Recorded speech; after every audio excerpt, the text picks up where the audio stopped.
Welcome to the Trending Tokens podcast with Jake Vale and Jeff Pulver. Jake is the CMO of Tokens and Transactive Energy for Senfura, an independent power provider using blockchain to revolutionize energy markets, and consults in the security token space. Jeff Pulver is an internet pioneer known for his work in VoIP, has invested in more than 400 blockchain startups, and shares his knowledge through a program called The Pulver Edge and The Almost Daily Jeff, a motivational podcast for entrepreneurs. All opinions on trending tokens are the opinions of Jake, Jeff, and the guests. Nothing should be taken as legal, trading, or medical advice. The content of this podcast is for informational and educational purposes only and is not an inducement to buy or sell any security.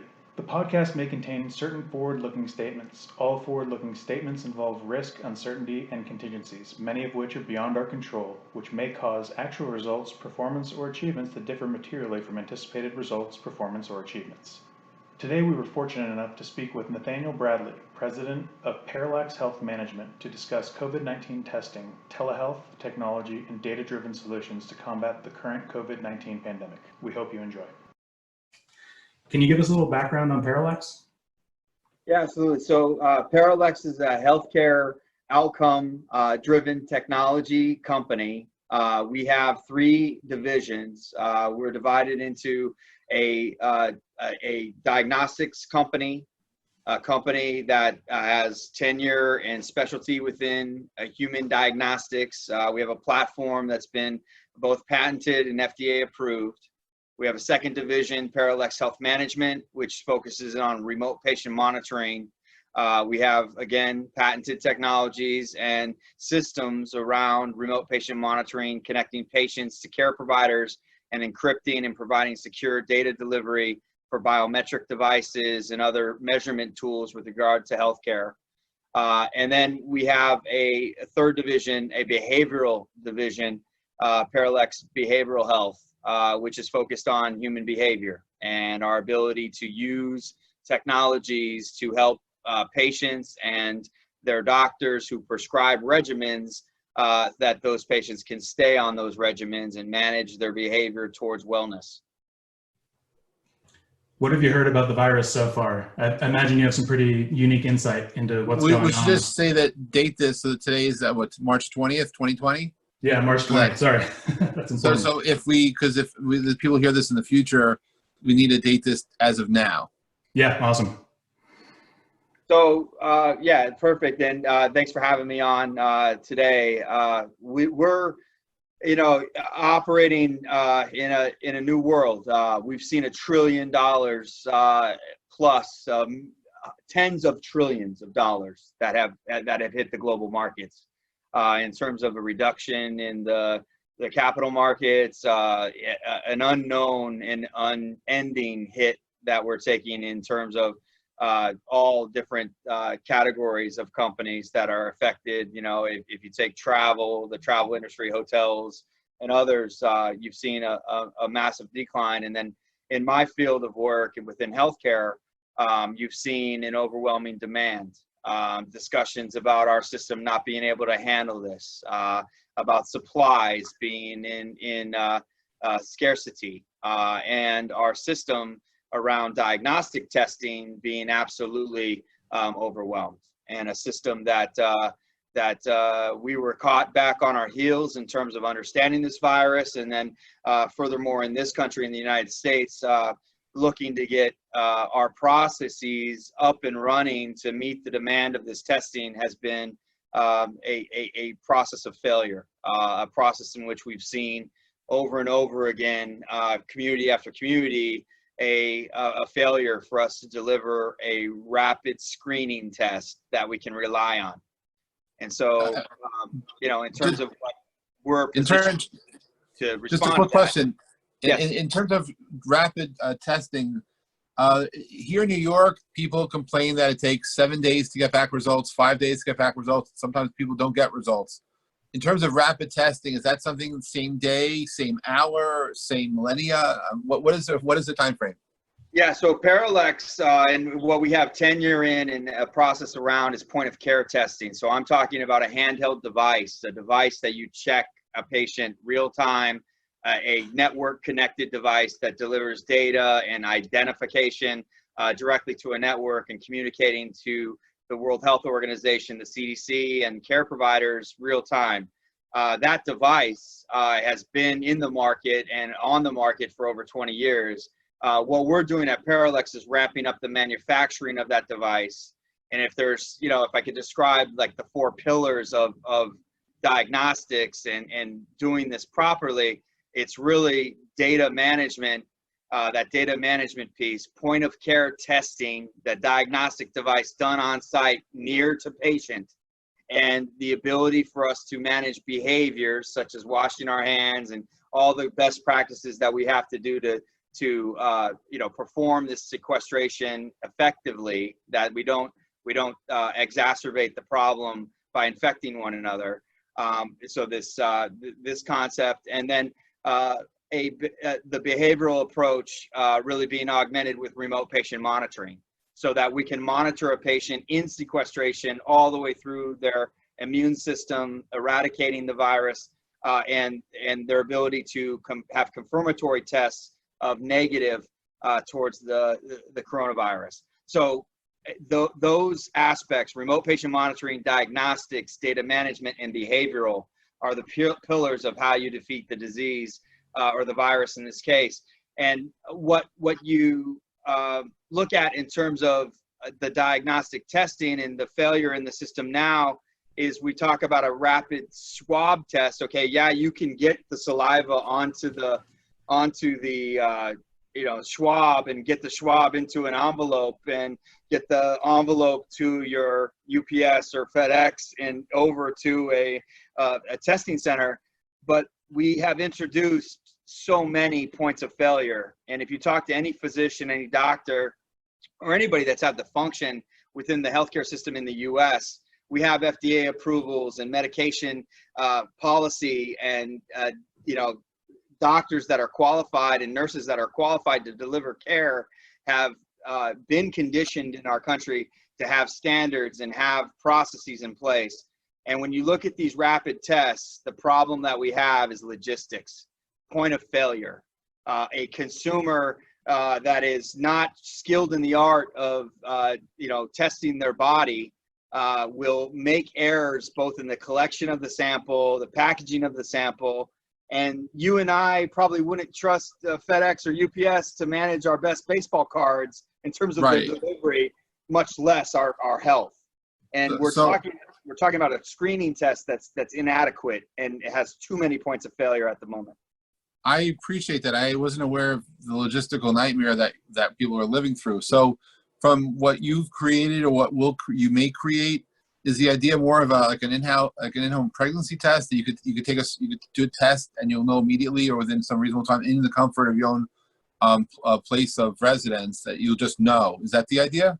That is the idea, and it's a device. And this device has been on market. The inventors of our technology got their start in HIV in 1 and 2, and Dr. Parker. Wow. Yeah, Dr. Parker, who invented it, and they say, the mother of invention is this necessity. His necessity was he didn't trust the lab results that he was getting from blood samples in Los Angeles area. And when he made the invention, he invented a handheld device that would allow you to take the marker, the biomarker for HIV, and essentially test your body in real time. Right.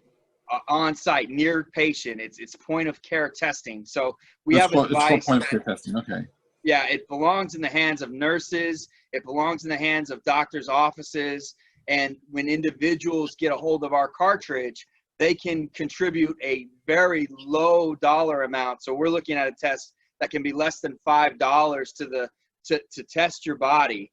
And that cartridge, analogous to what you see in coffee today with the Keurig machine and a K-cup, a single cup of coffee, we're talking about a single test. Rather than using a $180,000 machine and shipping your swab in and standing in line, which, by the way, is a bottleneck that's unheard of and a failure point where I get your ID wrong, the packages are tagged wrong, the samples are handled wrong. So what I'm talking about is precisely what you're saying, like a pregnancy test in your home. That's a lateral flow through test. We're talking about a machine that does an amino assay test for a marker tests your blood real time and gives you real time results. It's the data management behind that and the process behind that that's FDA approved, by the way. And we have a career in diagnostic medicine, so we focus in on a device that's FDA approved, and then the underlying cartridges are also FDA approved tests. So in the case of coronavirus, we're looking for an FDA approved marker. Our company did a call out to the scientific community, said, give us the marker. We've got the patented platform. And what's special about Parallax is we have patents in China, we have patents in India, Macau, Hong Kong, United States, UK.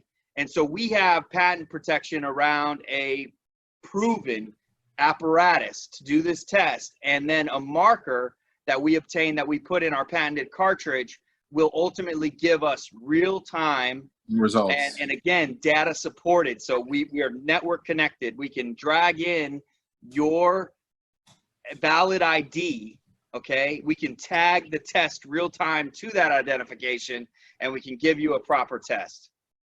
All right. So in terms of so it's $5 for the cartridge. If there was a healthcare provider watching this who was curious about what your solution is, are your machines leased? Are they purchased? Is there a price for the actual machine that you like?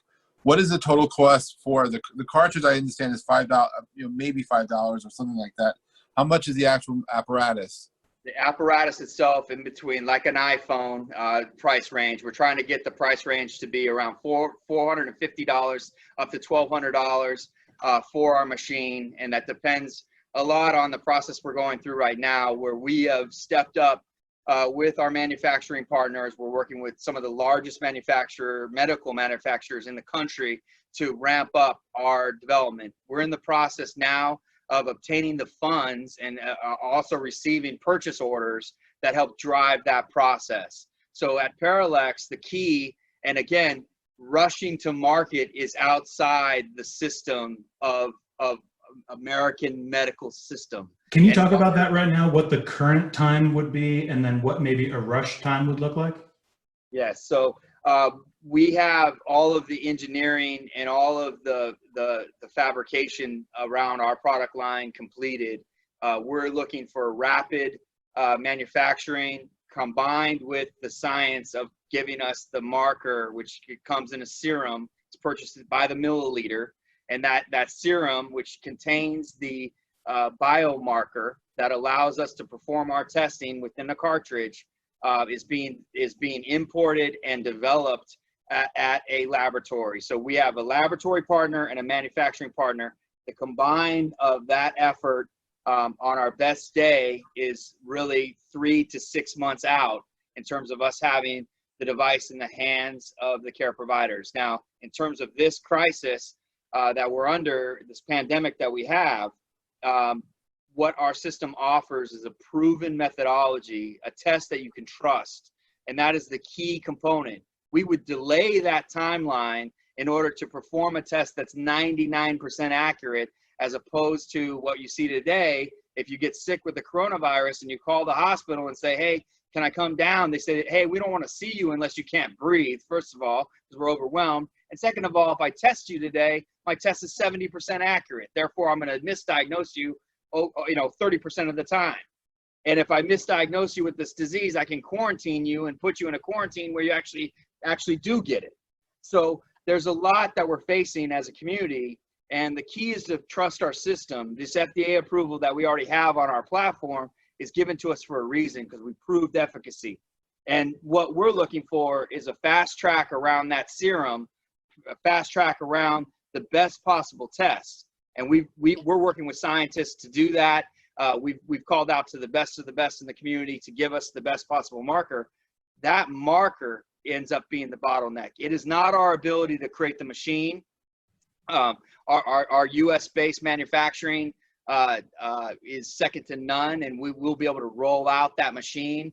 The bottleneck you're going to find is around the high-quality testing serum, where you have to clone the antibodies and clone the molecules required to run a proper marker. And where you see the bottleneck is around that science in terms of creating a steady supply. And so we will ramp up in the face of this. We would like to go faster. It's a question of capitalization, money around this. We can show POs from our various states and internationally, and we're using that as fodder to raise the capital to finish the manufacturing of both the test cartridge and the testing apparatus. But until we solve for actual real-time data delivery and a system of point-of-care testing, we are in a logistic nightmare and a false sense of security around these tests. Can't swab the mouth and expect our logistics system to kick in and deliver that to a bottleneck around a 3-hour test on your best day. And there's there's human error in that's unacceptable for medical, period. So with all that said, do you have a time frame, a practical time frame, like from vision, what's needed? I appreciate needing the markers, the serum, and everything to work. From a consumer perspective, do you think it's 6 months out into people's hands, or a year out, or like what would it take, like, so I can buy, if my family wanted to have our own, because I have a very large family and we're just paranoid of getting sick, and we buy a supply of cartridges, and we have one machine that we just test daily to make sure we're good. What is the practical timeline, do you think, and what you're thinking, not necessarily what it will be, but what could it be? So 3 of the 4 pillars are available to us today. That is remote patient monitoring, meaning your family can download an app at goodhealthoutcomes.com from Parallax and connect to care providers remotely. You can get expert, doctor advice and doctor diagnosis based on your conditions. You can send your temperature across, you can test your body and send biometrics across in an application that will allow for a diagnosis to occur. So remote patient monitoring is in place today.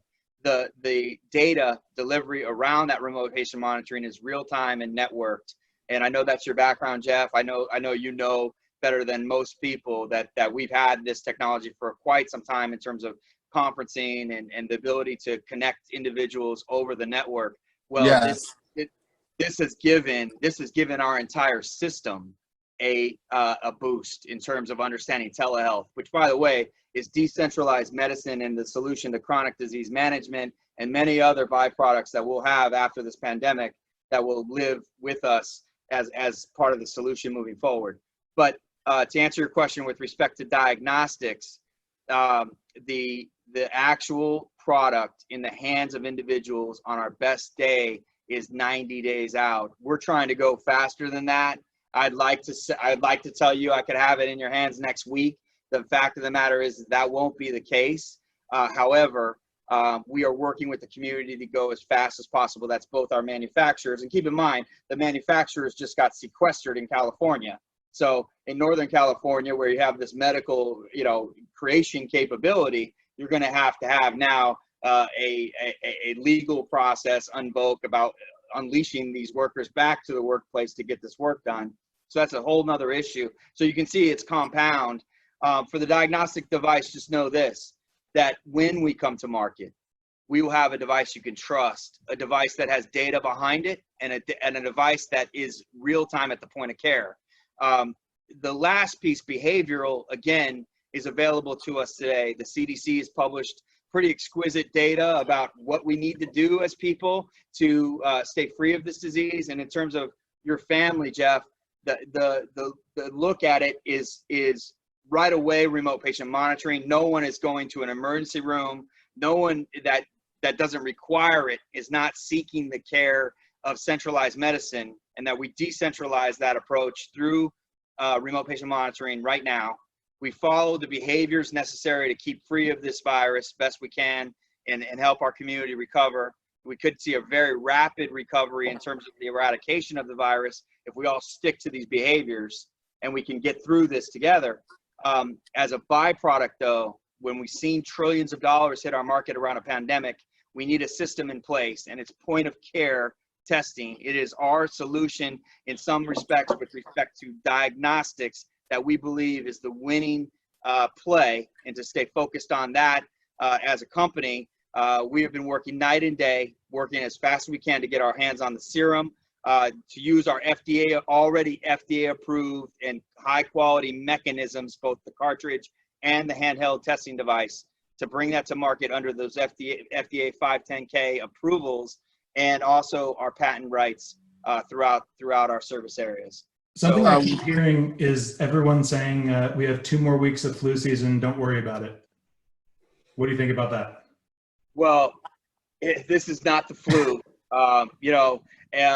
We've built up immunity over time to the flu virus. If you look to 1929, you can see deaths that registered and a pandemic that was around the Spanish flu. So it's not something to be trifled with. If we don't learn from the past, we're sure to repeat it. We don't want that type of devastation around this disease. This is a highly contagious virus. We largely don't know what we're dealing with in terms of what the impact on the human body will be when you look at even Wuhan and some of the epicenter of this virus. You can see the death toll and the fact that they thought they were out of the woods, but now people are getting reinfected. So we need to be extremely cautious with that type of talk, in particular to one another. I think there is a faction in our country that believes this is still a hoax, that believes that we can still congregate and get together, and you're going to see a heavy price to be paid. As young people, we can congregate and probably stay alive, but if we come home and kill our grandparents, it really defeats the purpose. And so, and I think a lot of us are concerned about the rhetoric and the quality. The key is focus on advice from doctors. Trust our medical community in the United States, which is far and above the best infrastructure, the best quality educated doctors are in our system now, and we need to trust them now more than ever. Same with our nursing corps. You've got experienced individuals that know what they're talking about. And if you look to our government, our CDC is guiding the way in terms of the behaviors that keep us safe. We can ignore that to our own detriment. And the idea that this is the flu bug and we're going to get through it, we absolutely will get through it. It is a matter of the death toll. And those people that are most vulnerable in this happen to be our elders and individuals that have fought for this country. In a lot of cases, it is in some cases the greatest generation, as they say, in terms of individuals that know sacrifice, that probably look at this pandemic as child's play compared to what they went through in their generation. And we need to take a page from them and understand them and help protect them. And so any talk about this being just a virus or just a flu needs to be counteracted with the idea that we need to care for our elders and make sure the vulnerable don't die in this pandemic. But where are you based? I'm in New York City. I thought so. I was looking at the skyline behind you. So have you reached out to the governor's office, and are you in contact with them that you may have a solution that could help speed up their time frame for diagnostic testing for people in New York? We're actually in receipt of a lot of incoming requests for our device. So that is in the form of purchase orders and requests for service. We've been cautious not to, speak directly to the mayor's office or the governor's office, as they're a bit overwhelmed, but there is a mechanism. So we've applied to the CDC to become a approved vendor for the emergency funding. We've also accelerated through our process around our acquisition of the marker. We're working with individual laboratories and companies that are bona fide within that platform, the FDA's platform, for approval. So we're fast-tracked on the approval side. And then the last part of it is every single day, we're working to identify the manufacturers that have the capability of creating our device at the level that we need it created. We've already been working with Jabil, for example, in the past, which you might be familiar with there in California, extremely well-heeled company, multi-billion-dollar manufacturing capability with FDA approval process and everything that they do within the U.S. system, kind of compliant to that system. So compliant partners that partner with us have been the focus. We're partnering to bring the solution as quickly as possible. And in terms of the incoming and outgoing communication, we're staying in our lane, communicating with the CDC and communicating with the FDA and communicating with respect to the need community is largely contacting us to say that they need the solution. You could have 17 companies that enter the market right now, and as long as they're bona fide and FDA approved, we would support those companies in helping them bring the solution. The demand is overwhelming. You're going to sell out of serum and sell out of product before you meet this demand. This demand is every American. How often is that? So if you're at home and you test positive, are you taking a test every day? That's a great question. So the first test, a confirmatory test that you have the virus, you need to tack back to realize that you could have had that virus from the point of your positive test up to 2 days. 2 days is largely where you start to become symptomatic at the earliest, and that can be as long as 14 days. And we've heard as long as 21 days. So safely to say that if you tack back a month from the time that you took the first test, is likely in that time period that you got infected with the virus or were exposed to the virus. You have a 14-day upon, you manifesting symptoms, a 14-day window where you wouldn't need another test. You would simply wait the 14 days and hopefully your symptoms subside and hopefully you're feeling a lot better and you can treat the symptoms like we would any other flu. I would refer you to your professionals about that, approach in terms of treating your symptoms. But in terms of the next confirmatory test, you would wait 14 days, feel better, test your body, get a negative test, wait at least a half a day and do that test again to confirm again that you're free of the virus. That's a CDC standard right now to confirm that you're negative coronavirus, negative COVID-19. And what you would do at that point is re-enter the community, re-enter the workforce, and have confidence that you're not infecting others. That's interesting. Cool. Are they getting it again from themselves, do you think? Like from their own environment, or are people being told that they're healthy and then they're going out and finding it again? Well, and there's so much bad information out there right now. And what I got to tell you with respect to that is it's very frustrating for me to see the statistics and, you can see, Korea's outpacing America. You can see a lot of information about these tests, and, it's kind of a political wedge or a political tool in some cases to make maybe the administration look bad or make our state government look bad. But at the end of the day, those 3 tests that you need are not available right now. If you do happen to get the Roche test where you can test your mouth with a Schwab, or you go through one of these drive-through centers, again, all of those fail points introduce. So my problem with it is the fact that you're going to get false positives, false negatives. You're going to request that kit and be sending that kit in the mail or through our logistics system, which is overwhelmed as it is with groceries and incoming, sequestration requests for everything from our daily food and our sundry needs of other products and services, and here you're going to put a bio test into the mail. So I have a real problem with the current infrastructure, but in fact, the standard is that you test your body 3 times. Now, if you're sitting in your living room saying, I want a test, which hopefully most Americans, even those that aren't symptomatic, are wanting, the big issue that you face now is, 1, getting your hands on a test that everybody wants, and 2, performing that test in the 1, 2, 3 best case scenario. You need 3 of these to confirm you have it, and 2 that you don't. And you might, at that first confirmatory negative, you might get a positive, and we can't trust the results that we're getting right now either. So the testing conundrum is unsolved. I can't sit here today and tell you I have the answer to your question, but what I would tell you is there is a solution. It is point of care testing. It is a machine that you would run your blood through and be able to see with a very small sample of blood that you have a confirmatory rapid screen test, and then a negative, 2 confirmed negative tests.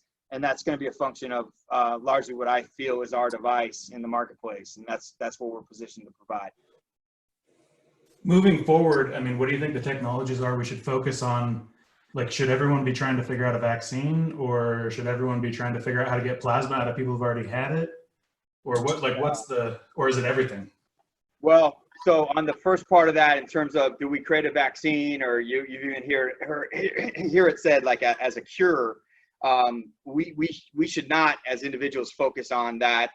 Leave that to the scientific community to solve. A vaccine would be welcome, but would it really be welcome today? And my answer to you would be no, because you don't know the byproduct of that vaccine. I would hate to be first in line to be injected with a vaccine that is not tested by our FDA or gone through the US process of approval, because any rush through that system is folly. Any idea that speed over quality makes sense in healthcare is absolutely asinine. But the idea that if we could focus as a community around remote patient monitoring, the behaviors that keep us safe, and essentially waiting for a point of care test that allows us to know and see the results and have accurate results, and any substitution for that. I'm not trying to say we have the monopoly on that solution. What I'm saying to you is that you'd want a test you could trust, and until the FDA approves the test, I would say all testing is a placebo. All testing is us feeling good about we've run tests and we've hit a number, but to the extent that it's efficacious and quality in nature is a function of our FDA approving one. So I would say remain patient with respect to the solution of testing your body. Stay vigilant on your use of remote patient monitoring tools. Stay vigilant on the behaviors that keep you safe.